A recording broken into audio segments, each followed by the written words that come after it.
The fifth category of the common errors made by the Muslims in the month of Ramadan is neglecting or indulging in the prohibited acts. And there are 12 acts which are common that Muslims indulge in the month of Ramadan, and I like to list them. Number one in this category is backbiting and scandal mongering. Number two, false speech and lying. Number three, vulgar language. Number four, abusive language. Number five, gossiping. Number six, false action.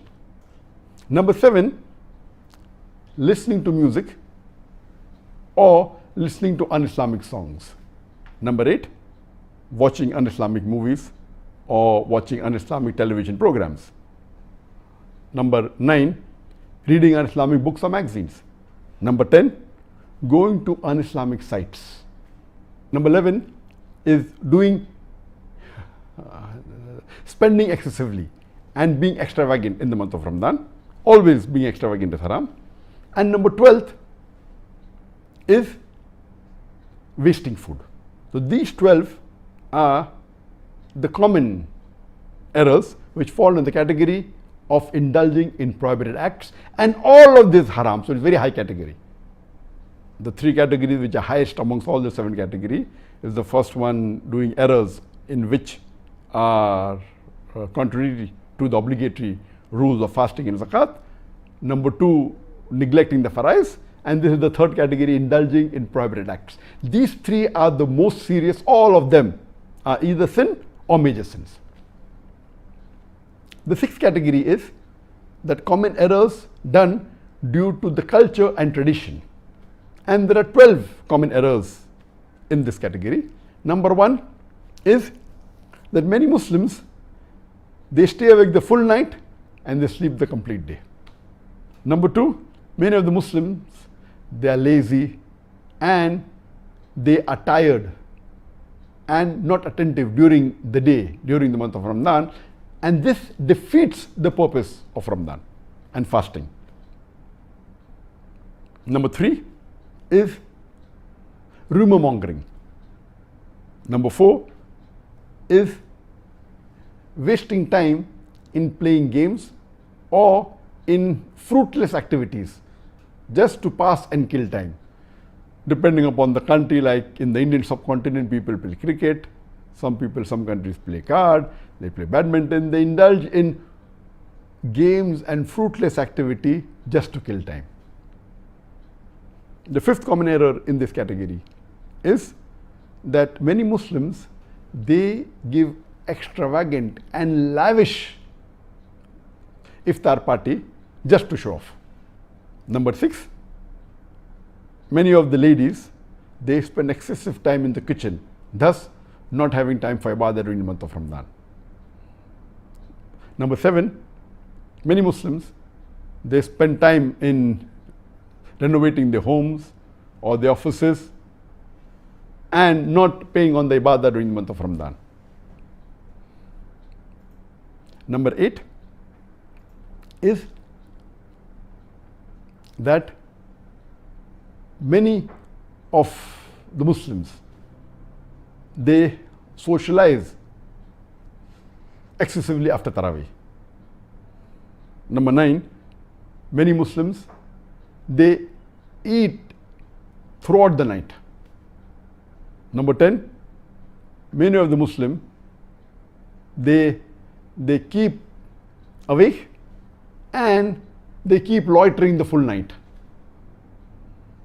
11th is many of the Muslims, they spend time during night shopping and not paying attention on the ibadah. And the last and the 12th in this category is that many of the Muslims, they neglect the last 10 nights of Ramadan, which is very important, the Akhiri Ashra, in which high chances that Laylatul Qadr will come, and they pay importance on other things and they neglect the last 10 nights.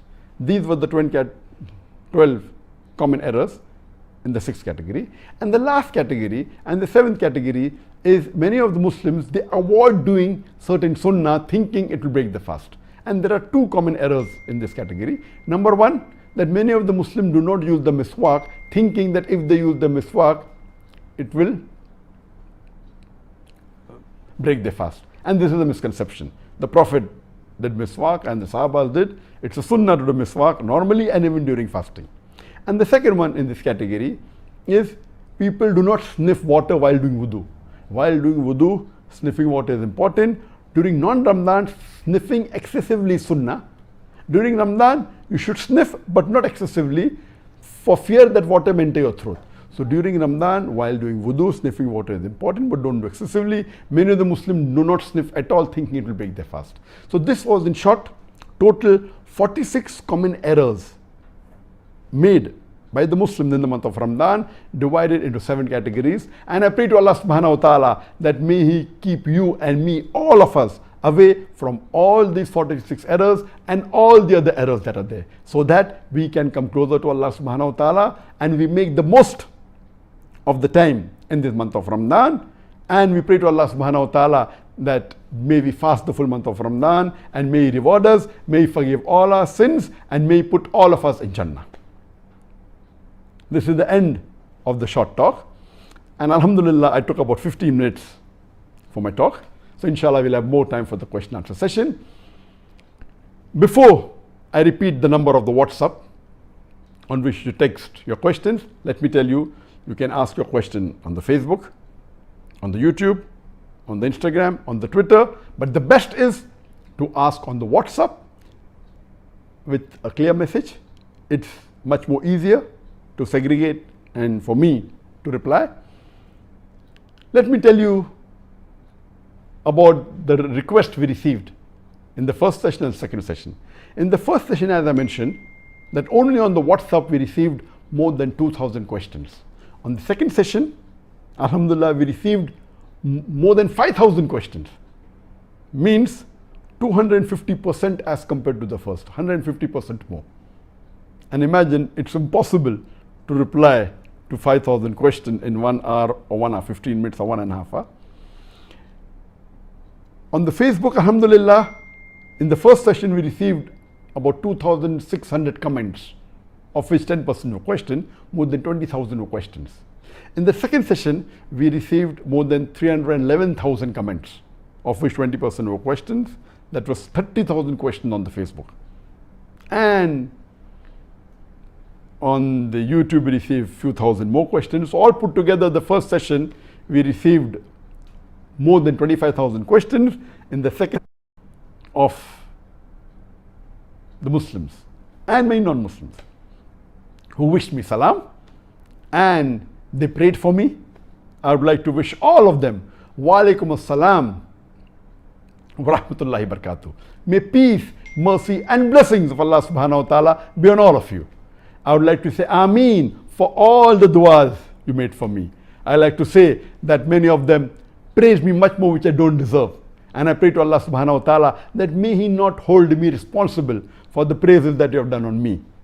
And may He forgive you for not knowing my faults. And I pray to Allah subhanahu wa ta'ala that may He make me better than what you think of me. I would like to literally answer each and every of the more than 65,000 questions we receive, but practically it's impossible. I would love to answer each and every. In the first session, we answered 13 questions with duplicate, total 14. In the second session, we answered 14 questions with the duplicate question, total 19 questions. So we could only scratch the surface and satisfy maybe 14 plus 19. That's 33 people out of more than 65,000 questions asked. And there's the team which is keeping on scrutinizing all the questions and trying the level best. I just spoke to them early in the morning. That's maybe about 7-8 hours back, and they had scrutinized at least half of the questions. More than 3,500 questions they've scrutinized, and they passed a few hundred to me. And last session, I requested my wife to speak to one of the revert sisters by the name of Mary in USA, and she was very happy to hear my wife, and she tried to reply to whatever she can. I've decided that from today, inshallah, from amongst the thousands of questions which I have not asked, so far I have answered, that I have not answered, sorry. So far I have only answered 33 questions. There are more than 65,000 questions pending. After every session, I will pick up one question which has not been asked. And inshallah, I'll give a call to that person and speak for a few minutes. So this will be a bonus because I could not answer the thousands of questions. So one question I'll pick up and I'll dial the number on the WhatsApp and speak for a few minutes. So don't be shocked if today or in the next couple of days, before the next session, you receive a call from me.